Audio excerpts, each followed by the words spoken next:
Ẹ káàsán gbogbo lẹ káàsán season wà lókè látòrí Oduduwa TV rédíò. Nǹkan ayọ̀ la mú wálé ní o. Orúkọ arábìnrin ọmọ tẹ̀ ń wò yìí, ọmọ ọdún 15, ọmọ ọdún 15 ọjọ́ orí ọmọ náà, Faith Odunsi. Ní gbogbo àgbáyé, òun ló ń ṣe ìṣirò tó pọ̀ jù láì lo nǹkan míì, agbárí nìkan ṣoṣo. Nǹkan ara, nǹkan mèremère ni ọmọ yìí ń ṣe, nǹkan ara gan-an ni. Ọmọ Yorùbá dẹ̀ ni wọ́n ń porúkọ ẹ̀ ní Faith Odunsi. Orúkọ Yorùbá ẹ̀ gangan lẹ́ẹ̀ká kọ́kọ́ mọ̀, torí a fẹ́ mọ̀ déédéé. Ẹ jẹ́ ká yin ọmọ náà. Ọmọ Yorùbá ni, Faith Odunsi ni orúkọ tí wọ́n pè. Ẹ jẹ́ kí a gbọ́ ohun tí wọ́n sọ lórí àwa padà wá sọ̀rọ̀ lẹ́yìn tàbá ti gbọ́ tán. Ẹ jẹ́ ká tẹ̀síwájú. Mo fẹ́ kẹ́ gbọ́ ni o. Ẹ tẹ́tí sílẹ̀ kẹ́ gbọ́. Ẹ ṣeun. Now, what is the 64? Correct. Multiply 1/3 by 5/6. Correct. What is or are the prime 2. factors? Correct. The cost of price of a gas cylinder is 8,000. 24,000. Correct. What is the 7? 28. Correct. What is the sum of the prime numbers between 1 and 5? 10. Correct. Convert 70% to 7/10. Correct. Express 0.000. 2.4 times 10 is by minus 5. Correct. Convert 0.8. Correct. Approximate 5 to 5.13. Correct. Simplify 10 to the minus 4. 0.00001. Incorrect. What is the square root of the product of 4 and 9? 6. Correct. How many hours are there from 10 a.m. to 4 p.m. on the same day? 6. Correct. Simplify minus 17 plus minus 8 plus minus 10. Minus 35. Correct. How many prime numbers is 1. Correct. Find the value of 60 minus 70 minus 40. 30. Correct. Find the HCF of 8. 8. Correct. Evaluate the square root of 6 bracket 6. plus 2. Correct. Find the product of minus 4 and minus 24. 6. Correct. Evaluate 25 minus 30. 55. Correct. Wow.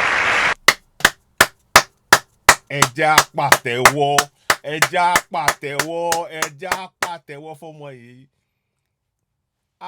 Nǹkan ara. Abẹ́rí, ìgbà tí mo wo báyìí, mo kàn ń wò, mò ń wò báyìí, ìyàlẹ́nu ló jẹ́ fẹ́mi náà. Ìṣirò orí ẹ̀.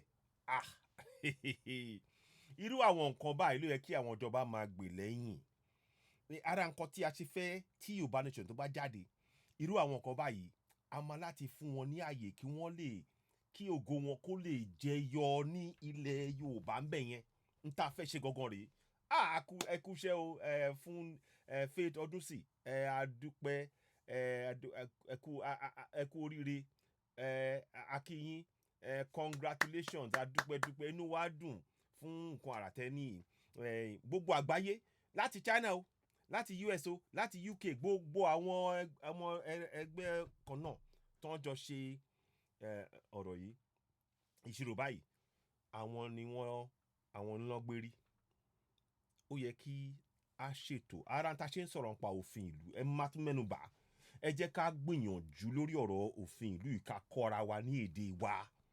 Ẹ jọ̀ọ́, màá tún sọ lẹ́ẹ̀kan sí nínú ìwé òfin apá 14 ẹsẹ̀ 2A, ìjọba jẹ́ ti àwọn ènìyàn Nàìjíríà láti ọ̀dọ̀ ẹni tíjọba nípasẹ̀ òfin orílẹ̀-èdè ń gba gbogbo agbára àti àṣẹ rẹ̀. Ẹ jẹ́ ká gbìyànjú ká máa kọ́ gbogbo àwọn èèyàn wa ní àwọn ẹ̀tọ́ wa, ká lè bẹ̀rẹ̀ sí ní mú ẹ̀tọ́ wa lò.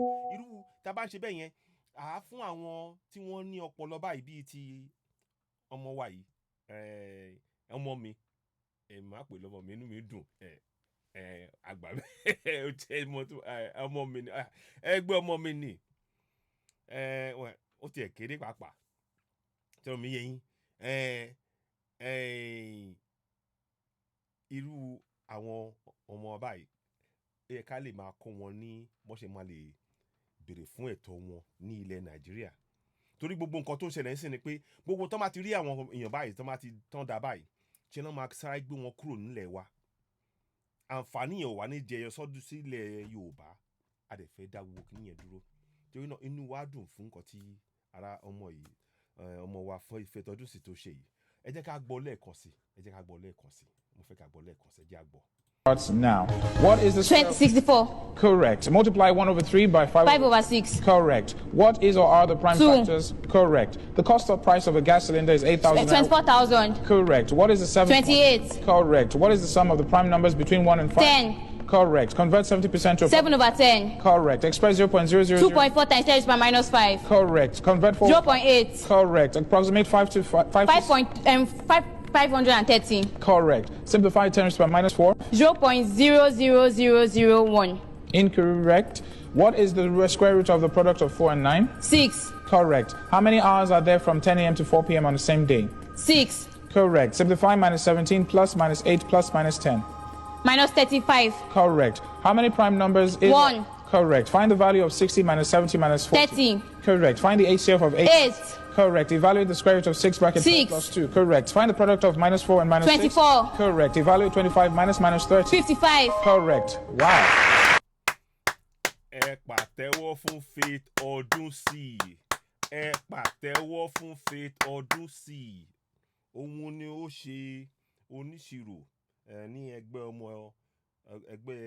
àwọn ọmọ ọdún mẹ́rìndínlógún ní gbogbo àgbáyé tó gbérí. Òun. Ẹ jẹ́ pàtẹ́wọ́ fún. Ẹ pàtẹ́wọ́ fún. Ẹ bá pín ètò yìí. Kò sọ̀rọ̀ mi ta máa sọ. A jẹ́ ká gbé lẹ́yìn. Ẹ ṣeun lọ́pọ̀lọpọ̀ season wa ló ń kí lórí Oduduwa TV rédíò. Báwo ni ṣe bá rí? Ẹ bá wa kí àwọn ọmọ wa o. Yorùbá ni o. Ẹ ṣeun lọ́pọ̀lọpọ̀. Ẹ ṣeun. Ó dìgbà kan náà. Ẹ ṣeun. Ó dàbọ̀.